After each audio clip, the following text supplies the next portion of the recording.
आप अपनी 9 to 5 job छोड़ के फ्रीलांसिंग करना चाहते हैं क्योंकि आप फाइनेंशियल फ्रीडम के साथ साथ कहीं से भी बैठ के काम करना चाहते हैं। इमेजिन कि आपको कहीं जाने के लिए किसी से पूछना ना पड़े, कोई छुट्टी अप्लाई ना करनी पड़े, दुनिया में कहीं से भी बैठ के आप काम कर सकते हो। तो ये सब पॉसिबल है फ्रीलांसिंग से। इस वीडियो में आपको बताऊंगा कि आप फ्रीलांसिंग कैसे कर सकते हैं। और स्पॉइलर अलर्ट, अगर आप ये 10-12 मिनट की वीडियो पूरी नहीं देख सकते तो आप लंबी गेम भी नहीं खेल सकते। Number 1, pick your niche. किस चीज़ में आप फ्रीलांस करना चाहते हैं? ये ग्राफिक डिज़ाइन हो सकती है, एसईओ हो सकती है, सोशल मीडिया मार्केटिंग हो सकती है, वेब डिज़ाइन हो सकती है, ये कुछ भी हो सकती है। आपके पास कौन से स्किल्स हैं या स्किल्स नहीं हैं? दो चीज़ें होती हैं जो आप फ्रीलांस में बेच सकते हैं, एक अपने स्किल्स और एक अपना टाइम।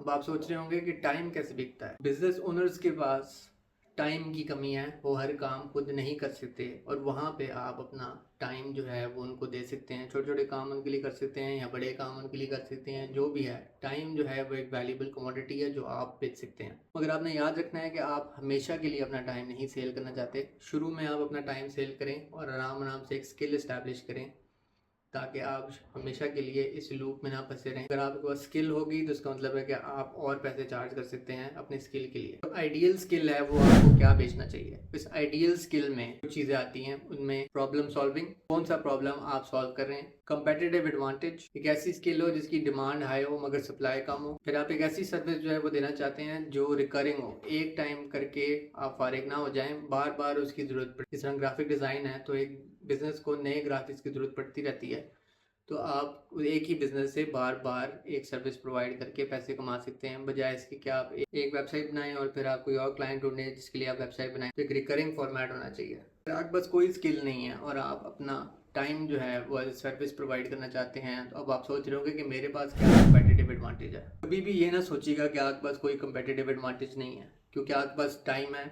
बहुत सारे बिजनेस ओनर्स के पास टाइम नहीं है और वो उनको टाइम चाहिए। अपना काम आउटसोर्स करके वो अपने लिए टाइम क्रिएट कर सकते हैं, तो आप उनका अपना टाइम बेच रहे हैं। डिटेल ओरिएंटेड होना भी एक बहुत बड़ा कंपेटिटिव एडवांटेज है। अगर आप ऑर्गेनाइज्ड हैं, आप एक तरह से काम करना पसंद करते हैं, आपकी ऑर्गेनाइजेशन स्किल्स अच्छी हैं, तो आप प्रोजेक्ट मैनेजमेंट की तरफ जा सकते हैं, आप टीम लीडरशिप की तरफ जा सकते हैं। इस तरह की चीज़ें जो है वो आप कर सकते हैं। अगर आप प्रॉब्लम सॉल्विंग आपकी अच्छी है, कुछ लोग जो है वो गूगल इस्तेमाल करने में बहुत अच्छे हैं, चैट जीपीटी से प्रॉब्लम सॉल्व करने में बहुत अच्छे हैं, तो बिजनेसेस को, फाउंडर्स को, सीईओज को अपने प्रॉब्लम्स का सोल्यूशन चाहिए। ये एक आपके लिए कंपेटिटिव एडवांटेज हो सकता है। सबसे बड़ी बात यह है कि क्योंकि अगर आप स्टार्ट कर रहे हैं तो आप अपनी सर्विसेज जो हैं वो इनएक्सपेंसिवली या चीपली ऑफर कर सकते हैं, तो वैल्यू जो आप प्रोवाइड कर रहे हैं वो भी एक कंपेटिटिव एडवांटेज हो सकता है। अगर $10 में प्रोवाइड कर रहे हो वही सर्विस आप $5 में प्रोवाइड कर रहे हैं, तो वो भी एक कंपेटिटिव एडवांटेज है। तो ऑलरेडी एक स्किल है, कल्चर करने में 10,000 घंटे लगते हैं फ्रॉम बिगिनिंग टू एंड। अब हर किसी के पास 10,000 घंटे नहीं है एक नई स्किल सीखने के लिए, और क्योंकि आपने ये स्किल सीख ली हुई को मार्केट कर सकते हैं और ये आपका कंपेटिटिव एडवांटेज है कि ये स्किल मेरे पास है, ये सर्विस मैं प्रोवाइड कर रहा हूँ। आइडेंटिफाई कर लिए कि ये स्किल्स है मेरी, ये काम मैं करना चाहता हूँ, ये काम मैं करना चाहता हूँ, पोर्टफोलियो बनाना चाहते हैं, एक्सेप्ट है कि ये काम मैं कर सकता हूँ। तो आप मेरी बात क्यों सुन रहे हैं? क्योंकि ये काम मैं कर चुका हुआ हूँ, मैं एक फ्रीलांस कर चुका हूँ, मुझे डिजिटल मार्केटिंग में एक्सपर्टीज़ है। बजाय इसके एक आप ऐसे बंदे की बात सुने जो ये काम ना कर चुका। कॉन्सेप्ट है कि ये बंदा ये काम कर सकता है। अगर बिजनेसेस आपको हायर करते हुए लो रिस्क कंसिडर करेंगे। अगर आपके पास कोई पोर्टफोलियो नहीं है, आपके पास कोई वर्किंग सैंपल्स नहीं है, आपने पिछले किसी के साथ काम नहीं किया हुआ, कुछ आपके वो दिखाने कुछ नहीं है, तो एक बिजनेस आपके ऊपर पैसे क्यों खर्चेगा? आप एक हाई रिस्क हैं उस बिजनेस के लिए। बिजनेस के लिए अपने आप को लो रिस्क करना है जितना हो सके, उसके लिए ये आप पोर्टफोलियो डिज़ाइन कर रहे हैं। पोर्टफोलियो में आपके सारे एक्सपीरियंसेस आएंगे, आपकी क्वालिफिकेशंस आएंगी, आपने क्या काम किया हुआ है आ सकती हैं, इसमें आपकी सर्टिफिकेशंस आ सकती हैं, वो किया हुआ आपने इसमें वो आ सकता है। अगर आपके पास कुछ भी नहीं है, कोई एक्सपीरियंस नहीं है, तो फिर भी आप अपना पोर्टफोलियो बना सकते हैं। कैसे? अच्छी है और आप कॉपी राइटिंग की तरफ जाना चाहते हैं तो आप कोई भी सैम्पल क्रिएट कर सकते हैं कुछ घंटे लगा के। इसके लिए आपको किसी के साथ काम करने की ज़रूरत नहीं है, एक फ्री सैम्पल आप क्रिएट कर सकते हैं। किसी के बारे में हो सकता है कि ये काम मैं कर सकता हूँ, क्लाइंट को आपने ये दिखाना है कि ये काम मैं कर सकता हूँ, ये उसकी एग्जांपल है, ये एग्जांपल है। करना है कि काम जो है मैं कर सकता हूँ। कोडिंग की तरफ जाना चाहते हैं या डिज़ाइन की तरफ जाना चाहते हैं, तो आप एक वेबसाइट डिज़ाइन कर सकते हैं और उसको आप दिखा सकते हैं कि ये वेबसाइट मैंने डिज़ाइन की थी।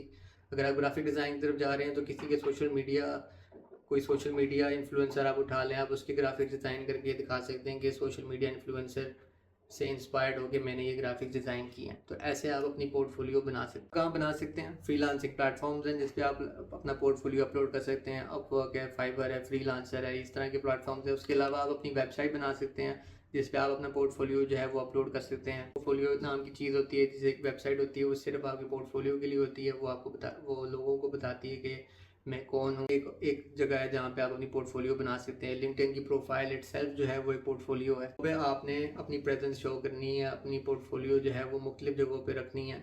इससे क्या होगा कि फ़र्ज़ करें अगर आप फाइवर पे काम करना शुरू करते हैं और उस पर आपको नेगेटिव रिव्यू आता है, तो एक जगह पे आपकी रेपुटेशन जो है वो हिंडर हुई है, बाकी जगहों पे आपकी रेपुटेशन जो है वो इंटैक्ट है। और अगर आपकी अपनी वेबसाइट है तो वहाँ पे तो आप कंट्रोल करते हैं कि कौन सा रिव्यू लाइव जाता है और कौन सा रिव्यू जो है वो हाइड कर सकते हैं आप। तो इसमें आपके पास एक लेवल ऑफ कंट्रोल है आपकी अपनी वेबसाइट पे, जो ये फ्रीलांसिंग प्लेटफॉर्म्स पे या लिंक्डइन पे नहीं है। नेटवर्क करें, लोगों के साथ कनेक्शंस बनाएं, सोशल मीडिया प्लेटफॉर्म्स पे कंटेंट शेयर करें, value addition content, problem solving content. और अब आप ये सोच रहे होंगे कि ये सारी इनसाइट्स जो है मैं फ्री में क्यों दूँ लोगों को। इसकी बहुत अच्छी वजह है। इससे जब आप वैल्यूबल कंटेंट शेयर करते हैं तो इससे लोगों को पता चलता है कि आपको काम आता है। और जो बिजनेसेस होंगे वो देखेंगे कि भाई इस बंदे को काम आता है, ये प्रॉब्लम सॉल्व कर रहा है, तो ये हमारी भी प्रॉब्लम सॉल्व कर सकता है। कंटेंट शेयर करने से आपके लाइक माइंडेड लोग जो हैं वो आपको फॉलो करेंगे, आपके साथ कनेक्शन बनाएंगे, तो आपका नेटवर्क जो है वो एक्सपैंड होगा। जब आपका नेटवर्क एक्सपैंड होगा तो आपकी रीच भी ज़्यादा होगी। काम कर रहे होते तो आपका नेटवर्क छोटा होता, रीच थोड़ी होती। जब आपका नेटवर्क एक्सपैंड करेगा तो आपकी रीच भी उस हिसाब से बढ़ेगी। पोर्टफोलियो में अपनी स्किल्स के बारे में बात करनी है, बल्कि आपने टूल्स के बारे में भी बात करनी है जो आप इस्तेमाल करते हैं। अगर आप SEO एक्सपर्ट हैं या डिजिटल मार्केटिंग एक्सपर्ट है तो आप SEMrush, Ahrefs, Google analytics, Google search console, इस तरह की सारी टूल्स आप मेंशन कर सकते हैं। अगर कोई एक स्पेसिफिक टूल्स इस्तेमाल कर रहा है और वो चाहता है कि हम एक बंदा लेकर आएँ तो मैनेज करें, तो उनको पता होगा कि ये बंदा इन टूल्स को ऑलरेडी इस्तेमाल करता है, ये वो टूल्स हैं जो हम यूज़ करते हैं, तो इस बंदे को हायर कर लेते हैं। वो मैच करते हैं कंपनी में भी और आप में भी। प्रोसेस जो है ये एक साइकिल की तरह है, ये चलता रहेगा। आपने पोर्टफोलियो एक दफ़ा बना के छोड़ नहीं देनी, उसको कॉन्स्टेंटली अपडेट करते रहना है। जैसे आप नए स्किल्स सीखेंगे वो आप उसमें ऐड करें, जैसे आप नई सर्टिफिकेशंस लेंगे वो आप उसमें ऐड करें, जब आप नए टूल सीखेंगे तो आप उसमें वो ऐड करें। प्लेटफॉर्म्स पे हैं, आपकी डिफरेंट प्लेटफॉर्म पे पोर्टफोलियो है। अब आपने डिसाइड करना है कि आपने क्लाइंट को कितना चार्ज करना है। तो आप मार्केट रेट जो है वो अप्लाई कर सकते हैं। अगर आप बिल्कुल फ्रेश स्टार्ट कर रहे हैं, स्किल्स आपके बहुत ज़्यादा नहीं है, किसी पास्ट एक्सपीरियंस नहीं है आपके पास, तो फिर आपने सिर्फ इस चीज़ पे फोकस करना है कि आपने अपना पहला डॉलर जो है वो कैसे कमाना है। ये सारी बातें छोड़ते हैं कि आपने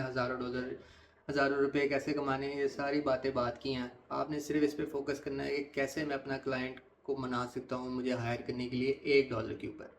ऐसी मेंटालिटी के साथ आप चलेंगे तो आपको फ़ायदा होगा। आप इस तरह सोचें कि आप इंटर्नशिप भी करते हैं एक्सपीरियंस लेने के लिए, 4-6 महीने की इंटर्नशिप करते हैं बिल्कुल फ्री में। तो ये काम तो फिर भी आप पैसों के लिए कर रहे हैं। तो आप पैसों के लिए काम भी कर रहे हैं और आपको एक्सपीरियंस भी मिल रहा है, आपको टूल्स की एक्सेस मिलेगी, आपको साइट्स की एक्सेस मिलेगी, आपको प्लेटफॉर्म्स की एक्सेस मिलेगी, जिससे आपको एक्सपीरियंस मिलेगा हैंड्स ऑन, जो आप बाद में डिफरेंट क्लाइंट्स को दिखा सकते हैं कि ये काम मैंने किया हुआ है और ये मैं आपके लिए भी कर सकता हूँ। माना शुरू हो जाए, 1-2 क्लाइंट्स आपके पास हों तो फिर आप 5 to 10% रेट इंक्रीज़ कर सकते हैं और फिर आप ज़्यादा पैसे चार्ज कर सकते हैं आराम से। तो पहला क्लाइंट आपने कैसे ढूंढना है? बस पहला क्लाइंट नहीं है तो आपको टेस्टिमोनियल्स कैसे आएंगे? क्विक जॉब्स करें, जल्दी टर्न अराउंड होगा, जल्दी रिव्यूज़ मिलेंगे। ये छोटी जॉब्स जो होती हैं वो इनएक्सपीरियंस लोगों के लिए होती हैं, इनका ज़्यादा एक्सपीरियंस लेवल रिक्वायर्ड नहीं होता, पैसे ये कम देते हैं, मगर आपको क्विक टर्न अराउंड मिलेगा, जल्दी जल्दी आपको रिव्यूज़ मिलेंगे, जल्दी जल्दी आपको टेस्टिमोनियल्स मिलेंगे जो आप अपने पोर्टफोलियो में शो केस कर सकते हैं। डाइवर्सिफाई करें अपनी अप्रोच क्लाइंट्स को ढूंढने में, सिर्फ एक प्लेटफॉर्म पे फोकस करने की ज़रूरत नहीं है। अगर आप सिर्फ अपवर्क पे फोकस कर रहे हैं तो आपका रीच जो है वो लिमिटेड होगी। अपवर्क पे आप अप्लाई करें, फाइवर पे आप अप्लाई करें, लिंक्डइन पे आप क्लाइंट्स को रीच आउट करें, आप ईमेल्स ढूंढ के आप बिजनेसेस को डायरेक्टली ईमेल कर सकते हैं, व्हाट्सएप कर सकते हैं, अपना लोकल कम्युनिटी जो है उसको देख सकते हैं। वीडियो बना रहे हैं, एक्सपीरियंस नहीं है तो आप सबसे पहले अपने रिलेटिव्स को, अपने फ्रेंड्स को, अपने फैमिली मेम्बर्स को रीच आउट करें। के आसपास बहुत छोटे छोटे ऐसे बिजनेसेस होंगे जो उनके ऑनलाइन प्रेजेंस नहीं है। अपने लोकल बेकरी पे जाएं और उनसे पूछें कि भाई आप क्या, मैं फेसबुक पेज बनाऊं बिल्कुल फ्री में, इसमें मैं पोस्ट करूंगा और फिर देखें कि कितनी ट्रैक्शन आती है उसके ऊपर। फ्री में काम कर रहे हैं मगर जो भी आप एफर्ट डालेंगे वो आप फ्यूचर में किसी क्लाइंट को दिखा सकते हैं कि ये मैंने एक बेकरी के लिए काम किया था, उसे मैं यहाँ तक लेकर आया हूँ, ये मेरा काम है। तो आपके पास एक प्रूफ ऑफ कॉन्सेप्ट होगा कि ये काम मैं कर सकता हूँ। फिर अगर उस बेकरी के साथ आपका काम जो है वो चल जाता है तो आप उसको कह सकते हैं कि जी मुझे रेफ़र कर दें किसी और बंदे की तरफ। इसी तरह जब आप छोटी छोटी जॉब्स करेंगे तो आप क्लाइंट को कह सकते हैं कि जी was nice working with you, if you find someone that needs similar services then please recommend me to them. तो रेफरल के थ्रू आप जो है वो और काम ढूंढ सकते हैं। वर्ड ऑफ माउथ जो है वो बहुत पावरफुल है। सोचेंगे अगर एक एक ब्रांड जो है आपका दोस्त आपको रेकमेंड करे तो उसकी क्या वैल्यू है एज़ कम्पेयर टू अगर आप इंस्टाग्राम पे कोई ऐड देख रहे हैं। ज़ाहिर है अगर आपको एक दोस्त रेकमेंड कर रहा है तो वो उसकी ज़्यादा इंपॉर्टेंस होगी बजाय इसके कि आप एक ऐड देख रहे हैं इंस्टाग्राम के ऊपर। उसके अलावा कुछ टिप्स हैं जो स्टार्ट आउट करना चाहते हैं उन लोगों के लिए। तो सबसे पहली टिप जो है वो ये है कि बी अ प्रॉब्लम सॉल्वर। अगर आपने क्लाइंट ले लिया है और फिर आप उसी से जाके अपने मसले डिस्कस कर रहे हैं कि यार ये प्रॉब्लम सॉल्व नहीं हो रहा है, मुझे समझ नहीं आ रही, तो क्लाइंट जो है वो आपसे इरिटेट होगा, आपसे एग्रीवेट होगा। वो कहेगा कि यार ये बंदा मैंने हायर किया था मेरा मसला सॉल्व करने के लिए, ये कोई और बकरे मसले मेरे पास लेके आ गया। प्रॉब्लम सॉल्विंग भी एक बहुत बड़ी स्किल है जिसकी बहुत डिमांड है। लोग अपने मसले सॉल्व करने के लिए लोगों को पैसे दे रहे हैं, लोगों को हायर कर रहे हैं। तो आपने प्रॉब्लम सॉल्विंग की तरफ आना है। गूगल है, गूगल करें मसला, हर चीज़ आपको वीडियो फॉर्मेट में मिल जाती है। यूट्यूब पे रिसोर्सेज हैं जो आप देख सकते हैं, गूगल पे रिसोर्सेज हैं जो आप देख सकते हैं। उसके अलावा चैट जीपीटी से आप पूछ सकते हैं कि ये काम कैसे होता है। प्रॉब्लम सॉल्विंग की तरफ आएँ। दूसरा ये है कि आपको क्लाइंट सेंट्रिक होना पड़ेगा। क्लाइंट सेंट्रिक से मुराद है कि इस तरह सोचें कि ये क्लाइंट को ये मसला है तो ये मसला कैसे सॉल्व हो सकता है, बजाय आप ये सोचें कि ये क्लाइंट मेरे पास आ जाए, इसका काम मैं कर दूँ तो फिर मुझे इतने पैसे मिल जाएंगे और ये क्लाइंट चला जाएगा, मैं दूसरे क्लाइंट की तरफ आ जाऊँगा। अगर आप क्लाइंट सेंट्रिक सोचेंगे तो आप वैल्यू ऐड करेंगे, आप अबव एंड बियॉन्ड जाएंगे। क्लाइंट जो आपसे खुश होगा, पॉजिटिव फीडबैक देगा, टेस्टिमोनियल आपको अच्छा मिलेगा और आगे भी रेकमेंड करेगा लोगों को। इसके अलावा नेटवर्क करें ऐसे लोगों के साथ जो आपके काम के साथ सिनर्जाइज करते हैं। फ़र्ज़ करें कि आप एक सोशल मीडिया एक्सपर्ट हैं, आपको एक ग्राफिक डिज़ाइनर मिलता है, आप उसे सलाम दुआ करते हैं, उससे नेटवर्क करते हैं। आप उसको कहते हैं कि यार अगर मुझे ग्राफिक डिज़ाइन का काम आएगा ना तो मैं उसको तुम्हें तुम्हारी तरफ भेज दूंगा क्लाइंट को। अगर तुम्हें कोई एसईओ का काम मिले तो तुम क्लाइंट को मेरी तरफ भेज देना। एसईओ का काम होता है बहुत ज़्यादा वेबसाइट्स के साथ, वेबसाइट्स में ग्राफिक्स यूज़ होते हैं, तो ऑब्वियसली ये एक सिनर्जी है जो आप यूज़ कर सकते हैं। छोटे से कोड पे एंड करूँगा जो मेरे ख्याल से बड़ी वैल्यूबल है, बड़ी पावरफुल सा कोट है, small problems makes small money, solving big problems makes big money. मैं ऐड करना चाहूँगा कि solving painful problems makes super big money. आपने ये देखना है कि आप कौन से प्रॉब्लम सॉल्व कर सकते हैं किसी के लिए और उससे आप कैसे फ़ायदा उठा सकते हैं। जितना बड़ा जितना पेनफुल प्रॉब्लम आप सॉल्व करेंगे उतने ही आप पैसे कमा सकते हैं। अगर आप डिजिटल मार्केटिंग सीखना चाहते हैं तो ये वीडियो चेकआउट करें। मैं आपसे मिलूँगा अगली वीडियो में। अगर आपको वीडियो पसंद आए तो लाइक करें, सब्सक्राइब करें और मिलते हैं अगली वीडियो में। अल्लाह हाफिज़।